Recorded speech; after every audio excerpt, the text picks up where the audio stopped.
Hello, it's Alex Librarian, and today I'm going to get a book summary on the book Percy Jackson and the Sea of Monsters, which is the second book of the Percy Jackson series. So this book starts out with Percy Jackson. He's going to his last day of school, and his friend Tyson is on his team of a dodgeball game. And they start out with a good dodgeball game. It's normal, but then the opponents turn into giants. So Percy's friend Annabeth from Camp Half-Blood rescues him, and then they escape to Camp Half-Blood. At Camp Half-Blood, they notice that two bronze bulls are fighting the camp. And usually monsters can't get in the camp because there's a magical boundary from Talia's tree. But Annabeth explains to Percy that the tree is actually poisoned, so that now the magic boundary is closed and monsters can go through the boundaries.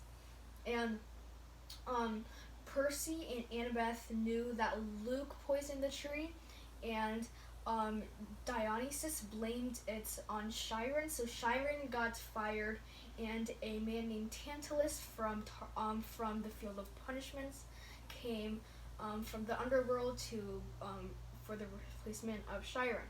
So Percy discovers that Tyson is actually a Cyclops, and Tyson also can touch fire, and that Tyson is a son of Poseidon, so he had a company in his cabin. So Grover is gone because he's searching for Pan, but then Percy has dreams about Grover, and Grover is in a cave, and the Cyclops captured Grover. So Tyson, Percy, and Annabeth, they come up with a plan to get the fleece and save Grover. And the fleece is by Grover, so it's like on the same path. And Annabeth knows that the fleece is located in the Sea of Monsters, or also known as the Bermuda Triangle. So those three, they escape camp without the permission of Tantalus, because Tantalus hates them, so they knew that they wouldn't get permission. So they escaped camp, and then they go aboard a ship, and then after that, so they go on to an island. Percy gets turned into a hamster, but then Annabeth saves Percy. And then they all go to the Sea of Monsters, and they go to the cave of Polyphemus, which was a Cyclops. And so Tyson, Annabeth, and Percy, they save Grover, and they take the fleece.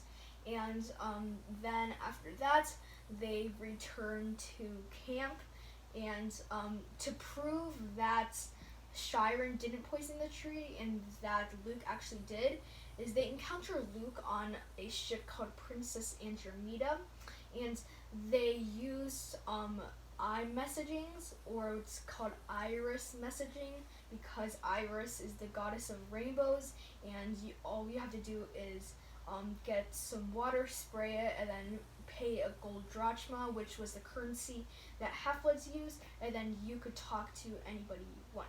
So they showed the whole entire camp Half-Blood so Percy was confronting Luke, and then Luke didn't know that the mist or the iMessaging was behind him, so he said that he poisoned the tree because he doesn't really care that Percy knows, because Percy already figured it out, so Luke didn't really care, and Luke admitted that he poisoned the tree. And after the mist finished, or the iMessaging finished, Luke told Percy and Annabeth that to give him the fleece so he can revive Kronos. And Kronos was actually in the gold sarcophagus, and which was in the back of the ship. And Luke had a battle with them, but then they eventually escape with the help of the centaurs, and then they go back to camp. And people think that Clarice got the fleece, but Percy, Annabeth, Tyson, and Grover actually got it. And so they use the fleece on the tree, it heals the tree. But then on the last day of camp, they notice that the tree's gone and it is replaced by a person, Talia, because the fleece healed the tree too well and it turned the tree back into Talia, daughter of Zeus. So that's the end of the book, and thanks for watching. Please subscribe and like this video, and thanks for watching. Bye.